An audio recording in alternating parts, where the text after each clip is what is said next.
Hi,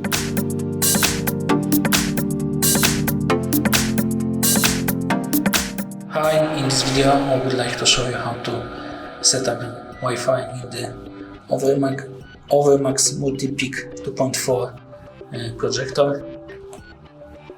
On the main screen you need to use the arrows on the remote to select setup and click OK button to enter it.